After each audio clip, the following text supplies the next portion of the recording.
Hey everyone, RogueGold here, and today the Veiled Tactics Apparel Event has just gone live in the Division 2's Year 5 Season 3. And so, as I typically like to do when these new events go live, today I wanted to give you all a guide and an overview on my preferred and recommended Shade XP farming method. Because if you didn't know, the way that you earn keys for these events is you get one every 4 Shade levels that you progress. And given that these events are only around for a few weeks, time is of the essence if you want to be sure and collect all of the items before it expires. So, that's going to be everything that we're going over today. And if you enjoy informative and guide-based content on the Division 2 like this and you want to see more, then be sure to click that subscribe button. You would make my day, and let's get right into it. Alright, getting into things, there are a few preparations we need to make before we dive straight into the farm. The first, of course, is what build you're going to want to run. Now, I will leave a link for this full breakdown that I've done before in the description down below. I'll also link it at the top of the screen right now. This is a one-shot, determined, hot-shot build. I'm sure you've seen some variation of this before. Essentially, what this allows us to do, at least in the gameplay that you'll see on my end in a few minutes here,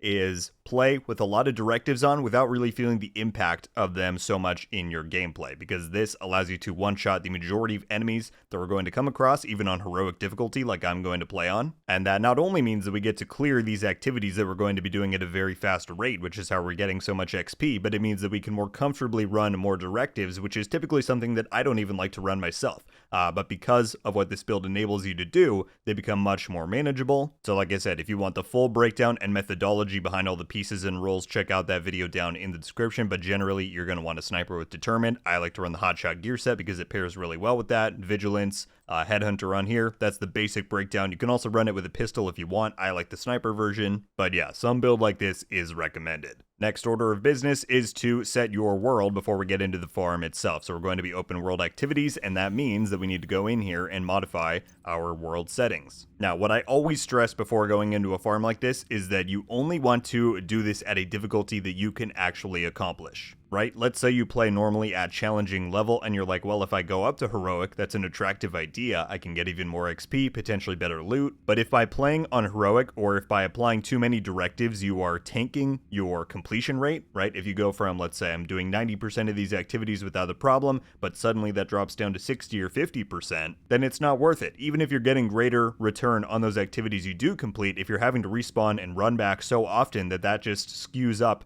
the whole efficiency of the farm. Right? So that is my best recommendation. I personally play on heroic with all 5 directives enabled. These are the 5 that are available this season. But seriously, if you can't handle that, then there's no shame or nothing wrong with setting it down to challenging, even hard, and setting however many directives you think you can handle. Whatever your highest efficiency and completion rate is going to be on this farm, that is going to be the best return for your time. So that is what I recommend. Also, make sure that you reset your control points before you start this. That just means that you'll have the highest amount of activity spawn rate across the whole world. And then once this applies, we'll get right into it.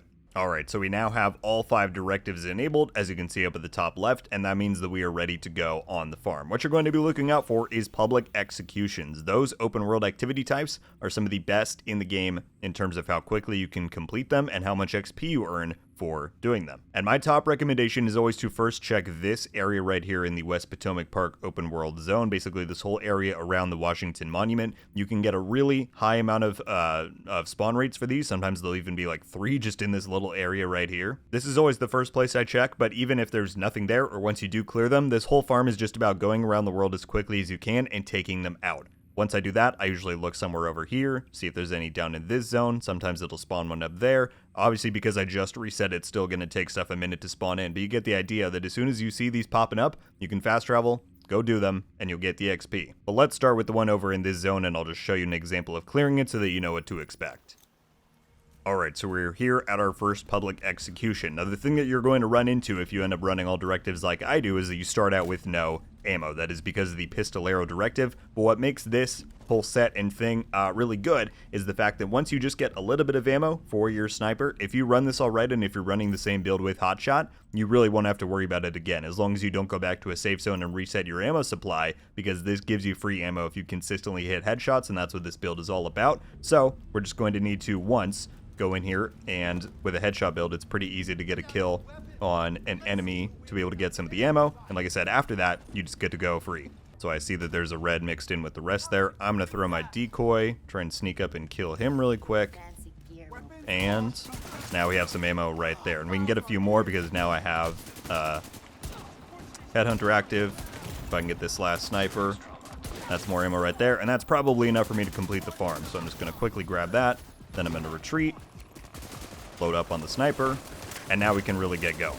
So I'm going to climb up here where I have a better vantage. The whole thing with these public executions is you clear out the ads that it spawns with. There's going to be one reinforcement wave, and then after that, you're done. And you get, if you play on Heroic with all directives like I do, you get almost 500,000 experience. It's a very good amount of XP for the amount of time that this actually takes. And the thing that I always say with this farm is that you get better with it as time goes. When you start out, you're going to have to learn the spawn points where you know, the different NPC reinforcement waves will come from depending on where the activity is. Because I've been doing this for so many seasons in a row, I tend to know the majority of wherever I'm at, where they might spawn from. So I know that once they come in, they might come from that road over there.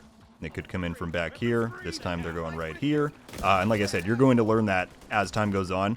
So just give it a little bit of time, and the more comfortable you become with it, the more efficient, right, you'll become with the whole thing. All right, we just have this last guy right here. Take him out, and just like that, you can see at the top we got 550, I think, thousand experience is the total, and we just shot up that much in our shade level. So that is a general overview of what you can expect when you take on these public execution activities. Like I said, the more you do them, the more comfortable you'll become. You'll learn the spawns better. You can do it faster and faster and faster. And once you do it enough, like me, you know, maybe even in future seasons, you'll be able to complete these really quick and get those keys very fast.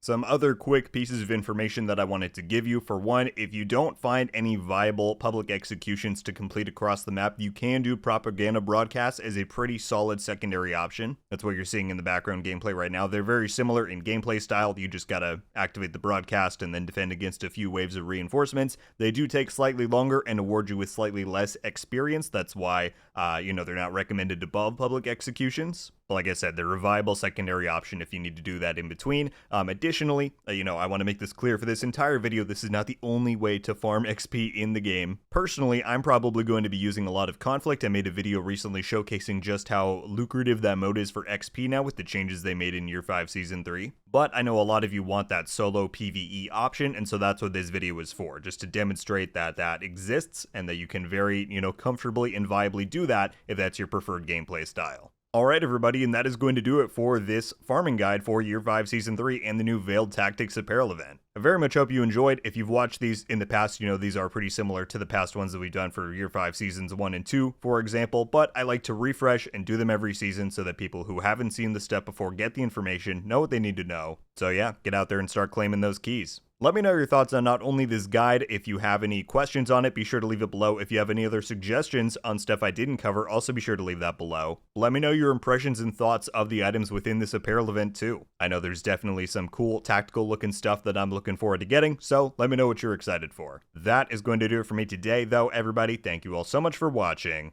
I'll see you in the next one. RogueGold. Ow.